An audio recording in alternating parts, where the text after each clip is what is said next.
지난주에 이어서 오늘도 적그리스도의 하는 일에 관하여 보기 전에 먼저 계시록 13장 18절을 읽어보겠습니다. 지혜가 여기 있으니 총명 있는 자는 그 짐승의 수를 세어보라. 그 수는 사람의 수니 666이니라. 아멘. 장차 사탄이 사람 된 적그리스도가 등장하면 그 자체가 세상 끝을 알리는 표적이 될 것입니다.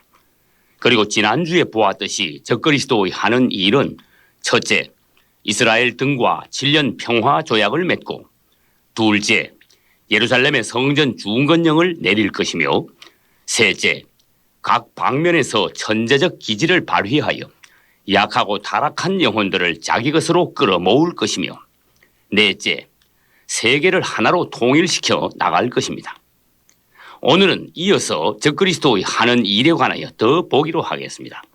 다섯째, 적그리스도는 현금의 거래를 점차 줄여 나가다가 마침내 현금, 수표, 카드를 완전히 없애버리고 대신 통합 카드인 666표를 오른손이나 이마에 받게 하여 그것으로 경제, 사회 활동을 하게 할 것입니다. 저가 모든 자의 오른손이나 이마에 표를 받게 하고 누구든지 이 표를 가진 자 외에는 매매를 못하게 하더라. 아멘.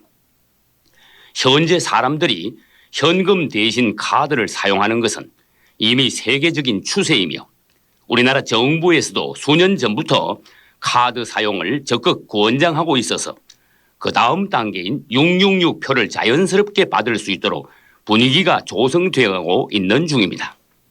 사탄이 만든 가장 큰 조직체는 세상이며 거기서 사탄이 발명한 것 중 가장 큰 것은 돈입니다.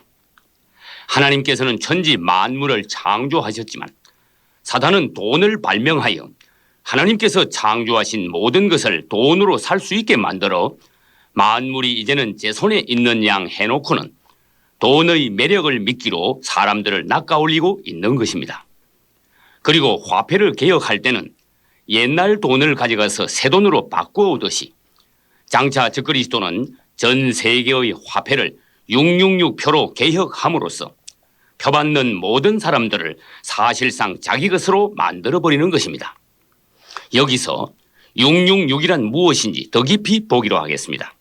먼저 666이란 적그리스도의 이름을 나타내는 수입니다. 총명 있는 자는 그 짐승의 수를 세어보라. 아멘. 그리고 666이란 장차 사람들의 오른손이나 이마에 찍을 대용 화폐입니다. 주님을 찬양합시다. 하나님께서는 이미 2000년 전에 예언하시기를 장차 사람들이 왼손이 아닌 오른손과 몸의 다른 곳이 아닌 이마에 적그리스도의 표를 받게 될 것이라고 하셨습니다. 당신에게 귀가 있다면 하나님의 말씀을 들으십시오. 또 666표는 먼저는 경제활동을 위한 표이지만 더 나아가서 그것은 각종 신분증, 자격증, 면허증, 보험카드 등을 통합하여 몸에다 찍는 표가 될 것입니다. 그리고 666표는 그리스도인들이 받는 성령의 인침에 반대되는 불신자들이 받는 사탄의 인침입니다. 다시 말하면 666표를 받은 사람은 적그리스도에게 경배한 자들로서 그가 적그리스도의 소유라는 증표로 받은 것이 666표라는 것입니다. 결국 666표는 자신의 영혼을 적그리스도에게 팔았다는 표가 됩니다. 창세기 25장에서 육체의 사람인 에서는 잠시 배고픔을 이기지 못하고 팥죽 한 그릇에 자신의 장자권을 야곱에게 팔아넘기고 말았습니다. 에서가 장자권을 포기한 것은 육체의 생명을 조금 더 연장하기 위하여 하나님의 축복권까지도 대수롭지 않게 여겼다는 것을 말합니다. 마찬가지로 장차 666 표 받는 사람들은 에서의 후손들로서 그들은 잠시 더 목숨을 부지하기 위하여 적그리스도에게 가서 표를 받고 생활 필수품을 공급받게 될 것입니다. 히브리서 12장 15, 16절을 보겠습니다. 너희는 돌아보아 혹 한 그릇 식물을 위하여 장자의 명분을 판 에서와 같이 망령된 자가 있을까 두려워하라. 아멘. 믿음이 없는 사람은 하나님의 영적 축복이 무엇인지 모르고 대신 자기 육신만 생각하고 땅에 있는 물질만 따라가다가 결국 적그리스도에게 영혼을 빼앗기고 마는 것입니다. 거룩한 것을 개에게 주지 말며 너희 진주를 돼지 앞에 던지지 말라. 아멘. 또 666 표 받은 사람은 적그리스도에게 완전히 통제당하여 그가 어디 있으며 무슨 대화를 하고 있는지까지도 숨길 수 없게 될 것입니다. 결론은 666 표란 바로 지옥표요, 마귀표로서 그 표를 받은 사람은 무조건 지옥으로 가게 됩니다. 계시록 14장 90절을 보겠습니다. 만일 누구든지 짐승과 그의 우상에게 경배하고 이마에나 손에 표를 받으면 그도 하나님의 진노의 포도주를 마시고 불과 유황으로 고난을 받으리라. 아멘. 사탄은 666 표를 사람들에게 자연스럽게 찍기 위하여 먼저는 물건에 찍고 그 다음에는 동물들에게 찍고 마지막으로 사람들에게 찍게 할 것입니다. 그러나 하나님께서는 이미 3500년 전에 레위기 19장 28절에서 몸에 표받지 말 것을 경고하셨습니다. 몸에 무늬를 놓지 말라. 아멘. 저는 개인적으로 가인이 아벨을 죽인 후에 하나님 앞을 떠나면서 이마에 받은 표는 666 표의 예표라고 생각합니다. 여섯째, 거듭난 성도들은 적그리스도가 누구인지 알고 그의 표받기를 거부함으로써 일부는 순교하거나 환난을 당하게 되는데 그것을 성도의 환난이라고 합니다. 적그리스도와 세상 사람들은 표받지 않은 성도들을 미워하고 핍박하면서 실제적으로 사회로부터 추방해 버릴 것입니다.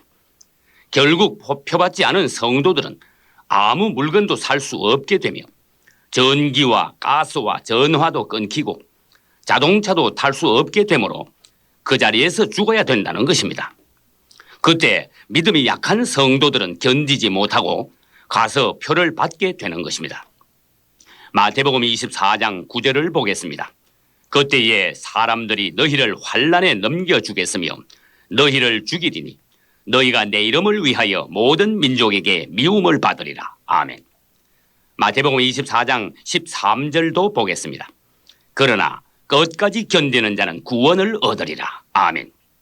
적그리스도가 등장하고 그 표받는 일로 말미암아 결국 이 땅의 알곡과 가라지가 가려지게 됩니다. 일곱째, 환난을 당한 알곡 성도들이 적그리스도의 핍박을 피하여 모여서 공동생활을 하게 될 것입니다. 당신이 믿음이 있고 지혜로운 성도라면 마지막 때 666 표받기 직전에 당신의 모든 재산을 팔아서 그것을 물건으로 바꾸어 공동생활에 합류해야 합니다. 그렇지 않다면 현금이 모두 없어진 후에는 당신의 모든 재산을 팔 수 없게 되므로 결국 적그리스도에게 다 빼앗기고 말게 될 것입니다.